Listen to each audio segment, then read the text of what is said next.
Okay. All right. Twitter question 1. How does it feel to play a bad guy, especially since you've played so many good guys in the past? Yeah, I was really excited to get a chance to play a guy like this, even like with the character in Argo, and before that I had this Terrence Malick movie, and characters who were really like reserved and opaque and didn't say much, and because of who they were and what they did and so on. So I was really looking for a part where I could play somebody who could like in one of these more genre pulpy things, had monologues and like sort of chew the scenery kind of parts, and it reminded me a little bit. I had so much fun in this very small movie I did called Boiler Room about 10 years ago, and I hadn't gotten to do something that fun since in that way. And this really wants to be, this character is in the mold of great cinema characters from history like Michael Douglas's character in Wall Street and others, seductive, unapologetic, that kind of thing. And so I was thrilled. The writing alone just made me excited to get a chance to play it. Great. What was your favorite part of working with Justin Timberlake on this movie? Justin is he's such a talented guy.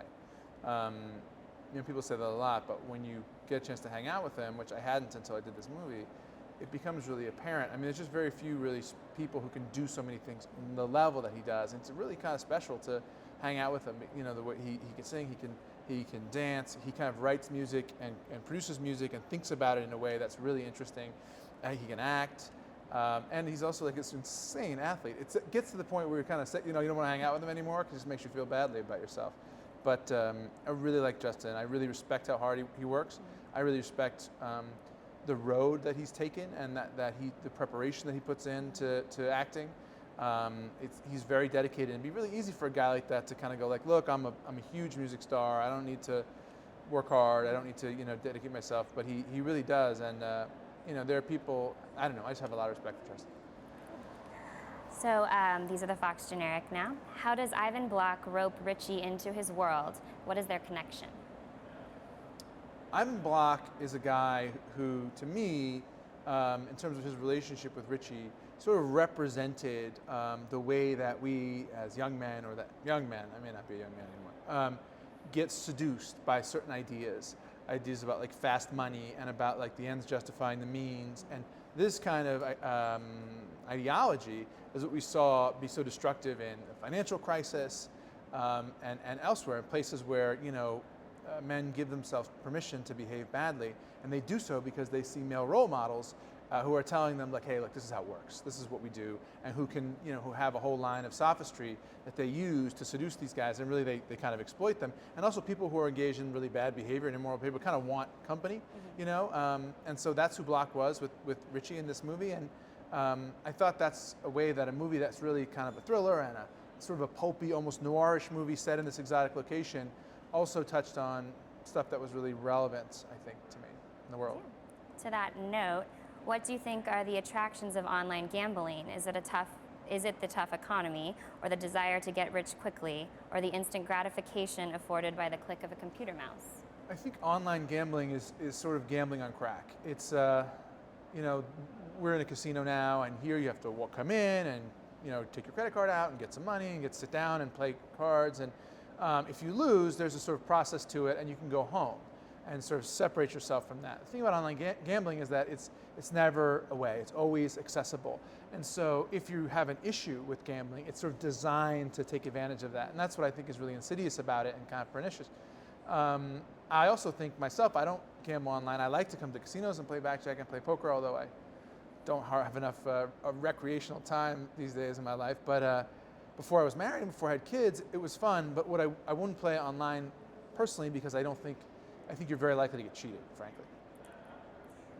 So have you tried online gambling, perhaps as research for the role? And if so, what did you learn?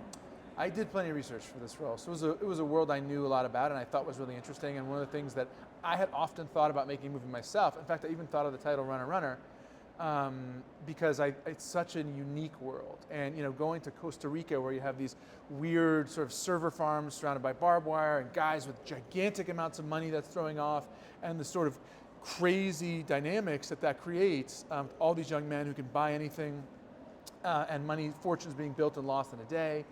I thought was a really interesting setting for a movie. And so it was something I was already interested in and knew about when they came along and asked me about it. So it was also appealing in that way. And that's a big part of what I think is interesting about the movie, is the allure of finding out about that world. Okay. Is it fair to describe Richie as a good guy in the wrong place, trying to do the right thing? And is his association with Ivan an honest mistake? I think it's fair to say about Richie that he is a guy who's interested in the things that a lot of young guys are interested in, and to not like separate him out from the population as being necessarily better or worse. What's interesting about Richie is that he could almost be anybody. You know, he gambles online, he thinks he got cheated, he follows, you know, he wants to get his money back, he goes to Costa Rica, and then what he sees presented to him is like the ultimate sort of entrepreneurial capitalist life. You know, if you work hard, you can make billions, this is where fortunes are made, all you gotta do is dedicate yourself, and that's very appealing, and that's something that's appealing to everybody, from the Horatio Alger stories to what we see in reality shows every day, and he kind of falls for that. And the lie in there is the fast money, you know, the sort of Madoff lie of it all, and ultimately does prove to be a Ponzi scheme, and he gets sucked into it. What we find out about Richie is that he has the character to recognize it and the strength to get himself out. All right. And finally, you've touched on this, but how is Runner Runner a cautionary tale? I think it would be a mistake to view Runner Runner as a cautionary tale just about gambling. Obviously, there are perils to gambling. We all know that. We know that internet gambling is shady. But what people don't know necessarily is that the ideology behind building organizations like this in online gambling is very seductive and very illusory, and that, you know, it can seem like a really good idea. It can seem just like the things that people told you to work hard and get ahead when you were growing up. But, you know, like always, when somebody tells you something, shows you something, and it seems too good to be true, it probably is. Great. That's it. Thank you very much. Perfect timing. You're the 1 minute.